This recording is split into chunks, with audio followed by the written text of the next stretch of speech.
Alam mo nyo, mga bangag na mga congressman, walang magtsatsaga sa inyo na gawa ng masama, okay, natatapatan ng inyong kasamaan. Kasi kaming mga taga-suporta ng katotohanan, ang aming layunin ay peaceful transition. Hindi pang bangag na transition. Manonood ba kayo ng Sona ni Bangag? Anong sasabihin niya sa inyo? Ano sasabihin ni Bangag na pinoprotektahan niya ang malalaking drug hole katulad ng Alitagtag? Alam mo nyo, mga bangag na mga congressman, walang magtsatsaga sa inyo na gawa ng masama, okay, natatapatan ng inyong kasamaan. Walang Pilipinong matino na magpapa-boom diyan sa Congress. Kung meron lang, kayo-kayo lang yon. Kasi ganun mga bangag, pag napapraning, di ba, magtatanggal lang ng something, tapos boom, boom, boom. Pero yung mga matitinong tao ay hindi yan mangyayari. Hindi yan mangyayari kasi kaming mga taga-suporta ng katotohanan, ang aming layunin ay peaceful transition. Hindi pang bangag na transition. Kasi mga kababayan, ayon sa ating Juting Ahas, tamang hinala talaga sila. Kaya sabi ko nga sa inyo, na nagdagdag sila ng mga police forces para magbantay doon. Actually, 18 pa lang, nakabarikada na raw sila. July 18 pa lang, ila-lockdown na nila yung area. Eh di tamang praning nga talaga, 18, 19, 20, 21, 22. 4 days nilang iistorbohin ang madlang people. Okay? 4 days silang iistorbohin ang Pilipino para sa kanilang kabangagan. Adik talaga, sabi ni Balitang Hitan. Kasi daw may mga report. Ito, hindi, although sinabi ni Velasco, yung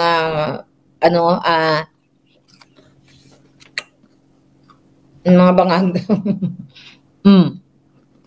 Sabi ni Balitang Hitan, yan talaga ang mga yung mga utak ng adik.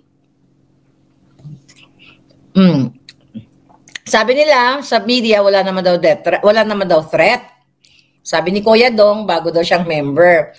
Pero behind the scene, sa likod ng camera, naaalarma sila, mga kapalangga, na meron daw kasing magpapa-boom-boom-boom. Kaya baka daw, hindi matuloy, di ba? Baka nga hindi matuloy, pero hindi boom-boom-boom. So ano yung mga reasons kung bakit hindi matuloy sa tingin ninyo? Sabi ko nga kanina sa interview natin sa ating mga palangga doon sa Japan, sa hakbang ng Maisog Japan, tinanong nila ako kung hanggang kailan pa ba tayo magtitiis dito sa bangag na administrasyon na ito. Ang sabi ko sa kanila, wala naman sa akin yun, hindi ko naman napipredict yun. Ang meron lang, yung mga taong bayan na magsasalita kung itutuloy pa ba nila yung pamumuno ni Bangag? Sabi ko, nasa inyo yun. Magbitbit kayo ng flag, get out from your house, from your comfort zone, then enjoy the beauty, the beauty of the Philippines. Diba? Lumabas kayo at isigaw ninyo ang inyong mga hinaing. Kasi wala naman, manonood ba kayo ng Sona ni Bangag? Anong sasabihin niya sa inyo? Ano sasabihin ni Bangag na pinoprotektahan niya ang malalaking drug hole katulad ng Alitagtag? Ano na sabi niya sa inyo na sila ay smuggler? Wala naman tayong ibang pag-uusapan doon eh. Paikot-ikot na lang tayo dahil wala namang nangyayari sa Pilipinas kundi sila po ay sindikato. So dapat na hindi na talaga matuloy yan eh. Kaya nga dapat kayo ay magsilabasan na ng inyong bahay at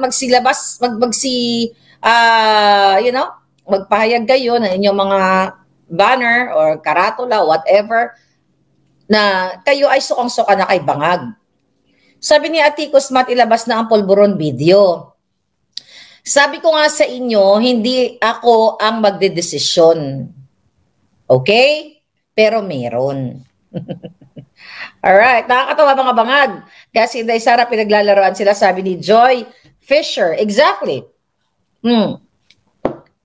Excuse me. Kung hindi matutuloy yan, di good. Ibig sabihin, meron na tayong bagong presidente. Kung hindi matuloy yan, tignan natin. Diba? Tignan natin kung hindi matuloy. ang pinakagawin natin, mabang-abang lang kayo, basta support lang kayo. Ba?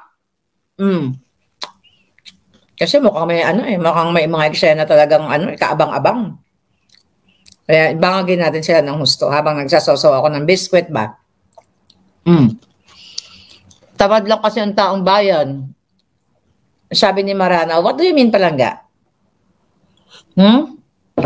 What do you mean na tamad lang ang taong bayan? Although may mga tamad talaga. Pero oportunidad. At coming from the government. Diba? Paano kaya, well, may mga, you're right naman na may mga tamad din talaga yung mga tao na nanghingi lang. Kasi lang, ginagawa talagang tamad ng gobyernong ito ang taong bayan dahil nga dito sa mga mga ayuda, okay, na binibigay nila instead of livelihood program. You know that already, pinag-usapan natin yung kagabi. Pero tignan nyo yung nangyayari ngayon. Diba? Alam nyo, pag tinignan nyo yung Pilipinas, may nakikita ba kayo magandang pangyayari? Kanina may magandang pangyayari na hatulang guilty si Castro at itong si Sator Ocampo, di ba? At yung 11 nilang kasamahan. So I hope talaga kahit umapilay ang mga yan, wala nang mangyayari at tuluyan talaga silang magbayad at makulong. Kung pwede nga lang, panghabang buhay, hindi na makalabas yung mga yan dahil sa pagre-recruit ng ating mga kabataan dyan sa Mindanao. So isa yan sa mga problema na yan ang isa sa mga problema natin na protektado ng gobyernong ito. Walang trabaho na ibinigay ng bangag kaya tamad, sabi ni Glenda Proctan Storcan. Okay? Sabi ni Jen, parang hindi na matatapos ni BBM ang termino niya. Sabi ni Jen, you never know. Sabi ko nga, nasa inyo naman yon. Nasa inyo naman yon kung patatapusin nyo yung bangag at hangag na yan. Si Alger, first time nakaabot sa imong live. Ito pala yung time mo palangga. Dapat ganito oras tayo magla-live. Dapat kanina pa tayo. Kaya lang wala lang, na-borlog ang lola nyo. Sabi ni Kuya Dong, masyadong magulo ang Pilipinas. Napakagulo. Imagine ninyo mga kababayan. Imbis na kayo ang unahin si Taylor Swift. Imagine ninyo 32 billion. Diba? 32 billion pesos ang ilalaan para sa Coldplay at saka kay Taylor Swift. See that? Sino yung importante? Kayo o si Taylor Swift? Diba? Dahil pinaghahandaan yung concert na yan ng Clark International Airport. A government-controlled company yan, corporation. Diba?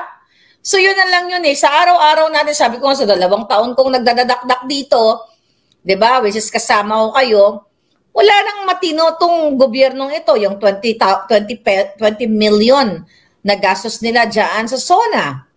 Although, in fairness, diba? Na hindi naman daw ito para lang sa sa per plate, hindi daw 10,000 per plate daw.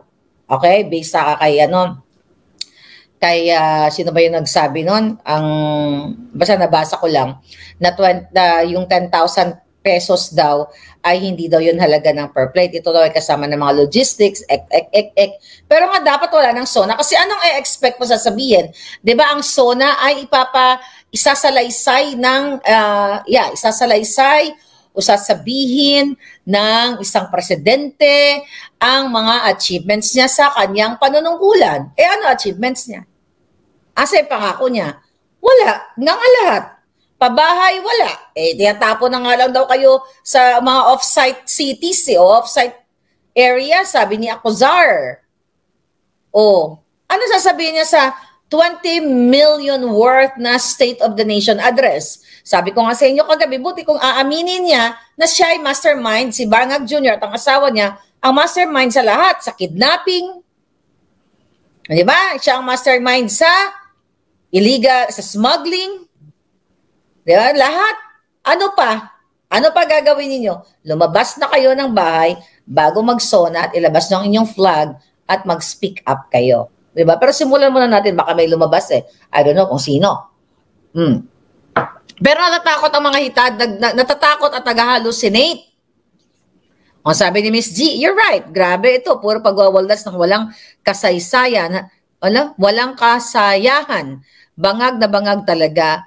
Ayun na nga palangga, 20 million pesos for 2,000 na 2,000 2,000 na mga kawatan. Okay?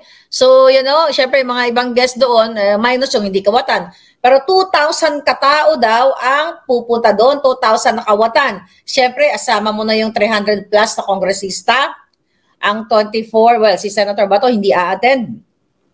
Yung mga asawa nila, mga kabit nila, yung mga anak nila na lumalamon ng pangawat sa pera ng bayan. Hindi kayo nahiya. Mga ginayupak talaga to mga to. Hindi kayo nahiya.